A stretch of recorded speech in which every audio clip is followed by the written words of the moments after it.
Quand je dis que je suis né dans la main de Thierno Bokar était d'abord, pour commencer, l'ami intime de mon oncle, c'est-à-dire le frère de ma mère, Bokar Paté, et on les appelait d'ailleurs les deux Bokar. Il y avait Bokar Paté et Bokar Salif. Ils étaient inséparables. Et de cette amitié, il y a une parenté aussi qui, par mariage, il fait de Thierno Bokar mon oncle. Et alors, il m'a particulièrement aimé parce que j'ai été un des premiers élèves de son école. Nous étions d'abord 3. Il y avait mon grand frère Hamadou Hampaté qui n'a pas vécu. Il y a moi, Amadou Hampaté, et puis Dikore Tidjane, Amadou Ali. Nous avons été les 3 élèves de Thierno Bokar. C'est un homme que je ne peux pas oublier.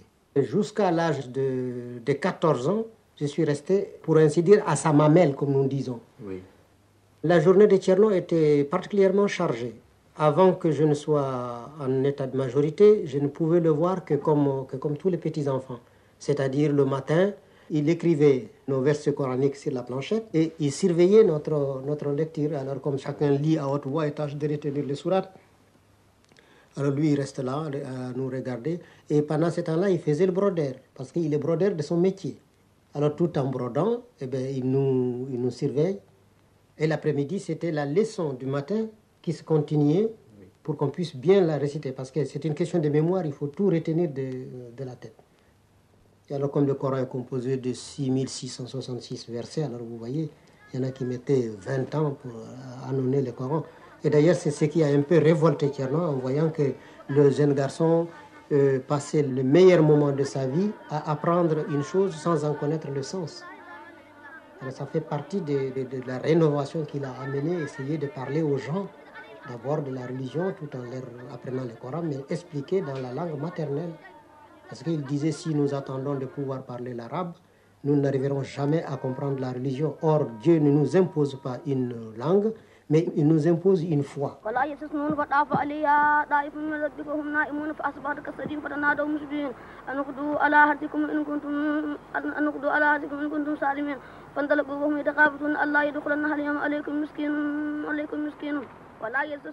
Thierno Bokar était de taille moyenne, un homme avec un regard clair, expressif et très accueillant. Il a toujours le sourire et son front brillait comme si c'était un miroir. Et d'ailleurs, à Bandiagra, tout le monde disait, à partir de 6 heures, nous n'avons plus de miroir, mais il faut regarder le front de Bokar Salif. Et d'ailleurs, il y a un poème où le poème, on dit un peu, Moso sattungo yeso nurɗungo kawriti jom juldude dow tinde Bokar Salifou. Un sourire qui vous met en confiance. Quelle élégance dans le visage. Vous voyez ce front brillant, c'est celui de Bokar Salif. Oui. Il n'est pas brutal. Contrairement à beaucoup de marabouts indigènes, Thierno Bokar frappait rarement ses élèves. Thierno était très délicieux. Par exemple, quand un étranger venait le voir, quelle que soit la précipitation de l'étranger, généralement, il sortira le premier pour venir au devant de lui. Et en sortant, Thierno raccompagne toujours celui qui est venu le visiter. Et il s'arrange toujours pour sortir le premier afin de pouvoir retourner les chaussures de son visiteur pour lui servir. Il avait toujours cette tendance à servir plutôt que d'être servi. Au moment du repas, par exemple, il ne mangera que lorsque tous les petits élèves ont mangé, parce qu'il va assister à leur repas. Il a toujours une calebasse pour ajouter par là du lait, ajouter de la sauce. Et alors pour voir ceux qui autour d'un plat se battent ou ne se battent pas, alors il essaie de les remettre par affinité. Et c'est pour éviter des petites bagarres entre les enfants. Il avait plusieurs façons de récompenser. Il avait toujours des petites chaussures, il avait de bonbons. Et puis, chaque personne qui a terminé l'enseignement, tout l'enseignement, il l'habillait complètement et il faisait une petite fête. Comment se passaient les repas? Il parlait beaucoup? Non, il respectait beaucoup les vivres. D'abord, chaque morceau qui tombait, il ramassait. Et il l'époussetait et il mangeait. Quand vous lui posiez des questions, il y répondait immédiatement? Ça dépend de la question. Oui. Il y a des moments où quand vous lui posez une question, il semble vous regarder, eh bien, pour savoir, parce qu'il dit toujours, il ne faudrait pas donner une réponse avant de savoir si la question dépasse celui qui l'a posée. Vous m'avez dit aussi que votre mère avait le droit, elle, de poser souvent des questions. Oui, c'est Tcherno qui lui a donné ses droits. Quel genre de questions pouvait poser votre mère? Elle était très directe, je crois. Elle était très directe. Elle était très directe. Elle posait souvent à Tcherno les questions les plus brutales. Parce que ma mère est autoritaire. Elle a toujours vu au moins 1500 têtes de bétail dans sa famille, près de 60 bergers qui sont là. Parce que tous les animaux de l'État étaient confiés à son père. Alors son père était un grand intendant de Tidjani. Et alors ainsi, elle a pris des habitudes de commandement. Elle était très intelligente, très courageuse, mais elle était dévouée. Alors pour Tcherno, elle est capable de se jeter dans le feu. Mais par contre aussi, elle lui pose les questions les plus directes et les plus brutales. Tout ce qu'on ne pouvait pas dire à Tcherno, il n'y a qu'à le dire à Khadija. Khadija le disait à Tcherno, Tcherno encaissait. Vous avez souvenir de quelques-unes de ces questions directes? Et oui, je me rappelle un jour, il y avait, par exemple, Tcherno, quand il va à la mosquée, il ne revient pas. Il ne revient pas de bonne heure. Il revient vers 9h30. Et or, les enfants ne peuvent déjeuner, prendre le petit déjeuner que quand Tcherno revient. Quand Tcherno est revenu vers 9h, Khadija vient le trouver. Il lui dit, Tcherno, la concession n'est pas contente. Ah, Tcherno lui dit, pourquoi? Il dit, elle n'est pas contente de toi. Tu sors le matin à des heures, nous ne pouvons pas dire indues, puisque tu vas à la prière, ça, nous sommes tous d'accord. Seulement, tu laisses derrière toi beaucoup d'enfants, et ces enfants ne peuvent déjeuner que lorsque toi tu reviens. Alors Tcherno dit, mais on ne me l'a jamais dit. Alors il dit, mais on te l'a dit maintenant. Tcherno dit, mais je prendrai des précautions.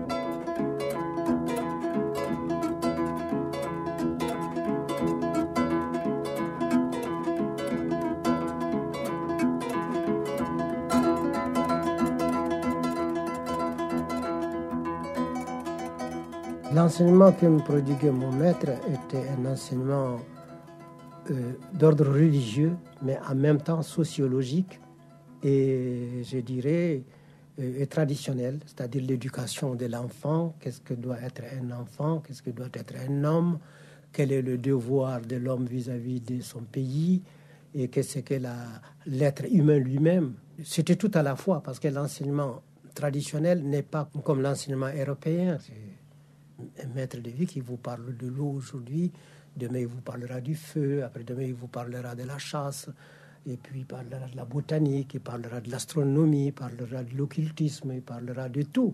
Ça dépend des moments et des circonstances. C'était improvisé. C'est ainsi un jour, il était en train de nous enseigner la théologie. Et au moment où il parlait, alors nous étions tous à l'écoute, très émerveillés. Et, comme on dit, nous buvions ses paroles. Un poussin d'hirondelle est tombé du plafond dans un coin. Et aucun des élèves qui étaient là ne s'est intéressé au petit poussin. Alors qu'il... Le maître ferme son livre et se met à nous regarder, puis à regarder aussi le poussin. Ça a duré au moins 5 minutes. Alors après, l'élève qui était en train de lire le texte dit, alors maître, nous continuons? Il dit non, ce n'est pas la peine. Il dit parce que vous voulez connaître Dieu en apprenant la théologie. Et croyez-moi, que vous apprendriez toutes les théologies de toutes les religions, de toutes les traditions. Si vous n'avez pas la charité dans l'âme, c'est absolument rien. Votre pèlerinage ne serait qu'une villégiature. vos prières ne seront que des gesticulations. Il dit, parce que je viens de m'apercevoir malheureusement que vous n'avez pas de la charité. Alors donc, au lieu de vous enseigner la théologie, je voudrais que vous appreniez d'abord la charité. Ça ne vous servira plus que la théologie. Parce que Dieu, que vous le connaissiez, que vous ne le connaissiez pas, ça lui est absolument égal. Votre connaissance de Dieu n'augmentera pas Dieu ni qualitativement ni quantitativement. Et votre ignorance de lui aussi ne l'anéantira pas. Mais si vous aviez de charité, vous rendriez service à des êtres que lui a frustrés. Et ainsi vous aurez montré que vous êtes reconnaissant à lui de vous avoir donné ce qu'il n'a pas donné à un plus faible que vous. Alors nous lui avons demandé, mais maître, qu'est-ce qu'il y a? Il dit, le fils d'autrui qui est là-bas, si c'était le fils de votre mère, vous seriez précipité sur lui. Parce qu'il ne parle pas, il crie, il ouvre son bec pour vous demander secours. Non, vous voulez de la théologie. Alors il nous a tancés pendant au moins une demi-heure. Après il dit, donnez-moi ce fils d'autrui. Nous sommes tous tournés vers le poussin. On le prend, on le lui apporte. Et qu'est-ce qu'il fait? Il dit, allez me chercher du fil et d'une aiguille. Il a amené un mortier qu'il a renversé. Il est monté dessus, il a regardé les nids. Il a regardé d'abord l'oisillon, trouvé qu'il n'était pas blessé. Il dit, louange à Dieu, qui sait faire tomber un oisillon de si haut sans qu'il se fracture le crâne. Il dit, voilà le miséricordieux. Bon, alors il monte sur le mortier. Et puis comme c'est un très bon brodeur, il brode le nid. Il le raccommode à l'aiguille. Il en fait vraiment un filet. Et il faut voir ça. Après, il remet là dans l'oisillon. Toute leçon a été interrompue pour nous parler de la charité et comment elle doit s'exercer.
Ne vous a-t-on pas obligé à maman à aller à l'école française?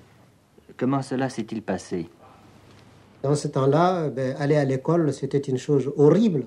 Et parce que d'abord, on considérait que le fait d'aller à l'école vous sort de votre tradition. Vous devenez ainsi comme mis sur le banc de la société. Et on envoyait à l'école que les gens qui n'avaient pas vraiment de défenseurs. Ainsi, moi, quand on me recrutait, eh bien, mon père, c'est-à-dire mon père naturel, était mort.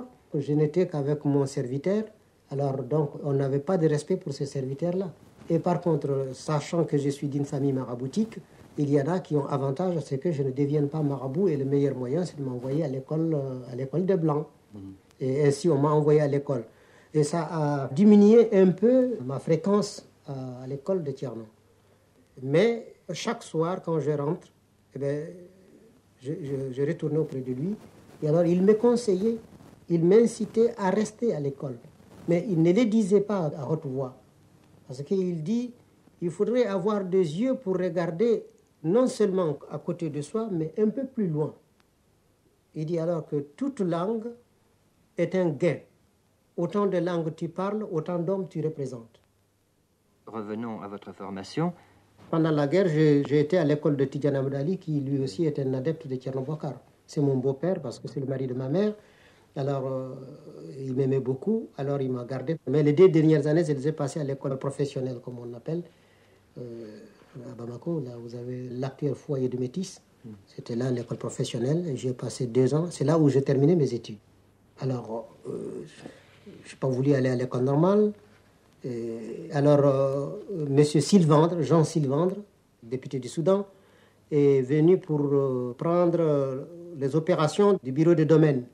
Parce qu'on avait créé un bureau de domaine à Ouagadougou. Et ainsi, moi, j'ai été choisi pour aller travailler au bureau de domaine, comme écrivain temporaire.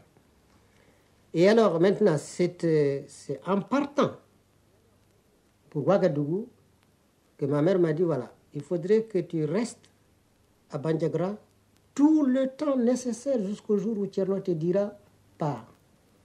Et si Thierno te dit de ne pas partir, il faudrait, moi je suis prêt à rembourser tout ce que tu dois.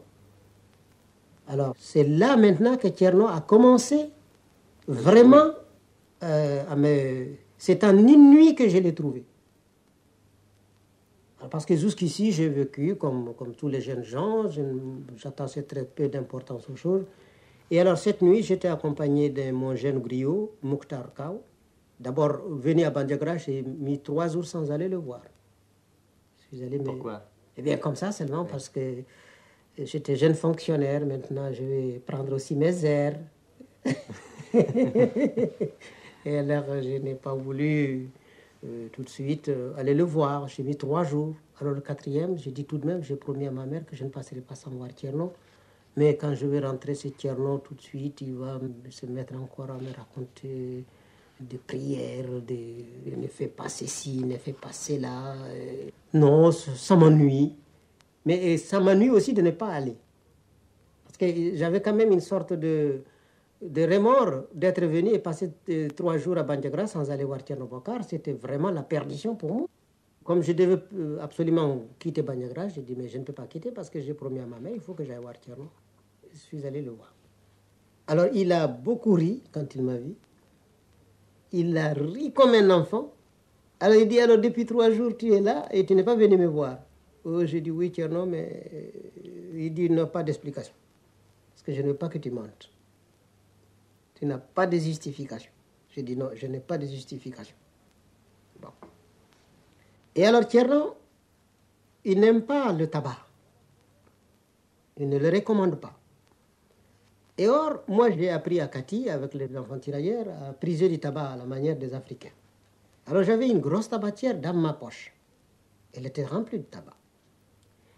Mais toute mon attention était portée sur cette tabatière. Je craignais que la tabatière ne sorte de ma poche pour me dévoiler. Et alors, Thierno a commencé à parler. Il me dit, écoute Amadou, maintenant, tu n'es plus enfant. Et il faut que nous parlions homme à homme. Alors il dit, Mokhtar, je désire parler à Amadou. Je parle à moi-même.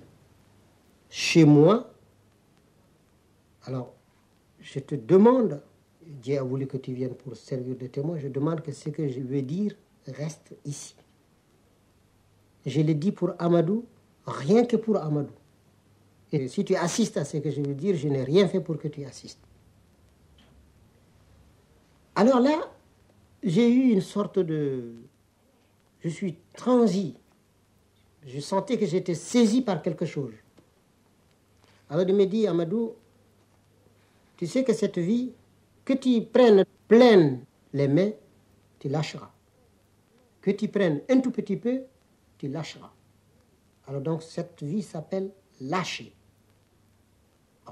Et alors, je voudrais te dire que il ne faudrait pas attendre que la vieillesse arrive au moment où le pied ne peut pas se lever, l'œil ne voit pas clair, la bouche n'a pas de dents pour bien manger, pour revenir à Dieu. Dieu lui aussi aime les belles fleurs. Mais c'est ça le sacrifice qu'il faut. Et celui qui retourne à Dieu quand il a déjà dépassé l'âge mûr, ce n'est pas un homme qui est revenu à Dieu, c'est un impuissant. Il y a une grande différence, il n'a pas de mérite, il est obligé. C'est par crainte de la mort et de l'enfer qu'il revient à Dieu. Et or, il ne faudrait pas adorer Dieu parce qu'il a un paradis ou il a un enfer. Il faut l'adorer parce qu'il est Dieu. Et parce qu'il nous a créés sans que nous l'ayons payé, il nous nourrit. Et alors, donc, il faudrait lui reconnaître ça. Et le mot kuffar n'est autre chose que ingrat. C'est-à-dire le fait de ne pas reconnaître le bienfait, c'est ce qui fait de l'homme kuffar. Donc, on peut être ingrat vis-à-vis de Dieu comme on peut être ingrat vis-à-vis de son prochain. Alors, on est kuffar vis-à-vis de Dieu ou kuffar vis-à-vis de son prochain. Alors donc, vous avez beaucoup de gens qui prient, qui font tout, mais qui sont kuffar. Alors, tu vas me promettre de te convertir à Dieu. Mais j'ai dit, mais Tcherno, je suis converti. Il dit, non, tu es né musulman, mais tu n'es pas converti. Évidemment, il y a beaucoup qui croient que ça suffit, mais moi je ne pense pas. Qu'il vaudrait mieux laisser que le jeune homme atteigne sa majorité et qu'il puisse choisir. Moi, je te propose l'islam. C'est à toi de réfléchir. Maintenant que tu vas à Ouagadougou, c'est à toi de réfléchir. Alors, si tu veux suivre cette voie, je continuerai à t'envoyer des lettres. Maintenant, si tu veux suivre une autre voie, je prierai pour que Dieu t'aide. Et après avoir quitté Tierno, je suis parti pendant 1 mois. Je suis resté presque sourd à cet appel. Et c'est au moment de l'hivernage qu'un jour, une nuit, j'étais dans ma paillote. Alors là, il faisait une tornade formidable. Et alors, tout d'un coup, il y a eu un coup de tonnerre. Et alors, il m'a semblé que le toit de la maison était parti tellement l'éclair avait traversé la paille. Et ce jour, il m'a semblé vraiment que je voyais le fond du ciel. Et alors, cette étincelle, cette lumière, la façon de jaillir et puis la détonation, je me suis levé et je me dis, mais pourtant, Tcherno a bien raison. D'où est venue cette lumière? Qui aurait pu l'empêcher? Pourquoi moi, je ne suis pas écrasé sous le poids de cette lumière? Qu'est-ce qui m'a préservé? J'ai passé toute la nuit à raisonner. Et depuis ces jours, je n'ai cessé d'écrire à Tcherno, de lui poser mes choses. Alors là, il me suit dans mes rêves, dans mes pensées, dans tout. Je lui écris tout. Et alors, chaque année, je pouvais venir au moins 1 mois. Au bout de chaque 3 ans, je venais passer 3 mois ferme. Et alors, pendant ces 3 mois, il ne faisait que me dicter l'enseignement. Alors, je prenais. C'est ainsi qu'il m'a formé. Et c'est ce qui m'a permis d'avoir toutes ces paraboles et de pouvoir tout. Et ça a duré combien de temps, cette période? Eh bien, ça a duré depuis 1921 jusqu'à sa mort. Allahu julnula doya fochir noam. Allahu julnula doya fochir noam. Ngama horma Amadou Sheku Bokari Saliou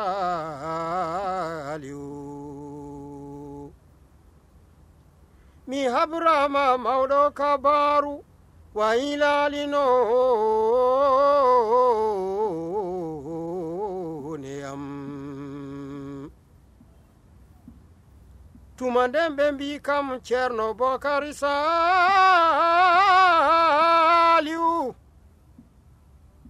nyawoyi yo tampuɗo sanne gondinmi ko diral hawnakima ayde solel no jibi Saliou ndemo maayi be cam ormi kinegam naƴƴidi gomdam gomowɗi go yirme Bokari Saliou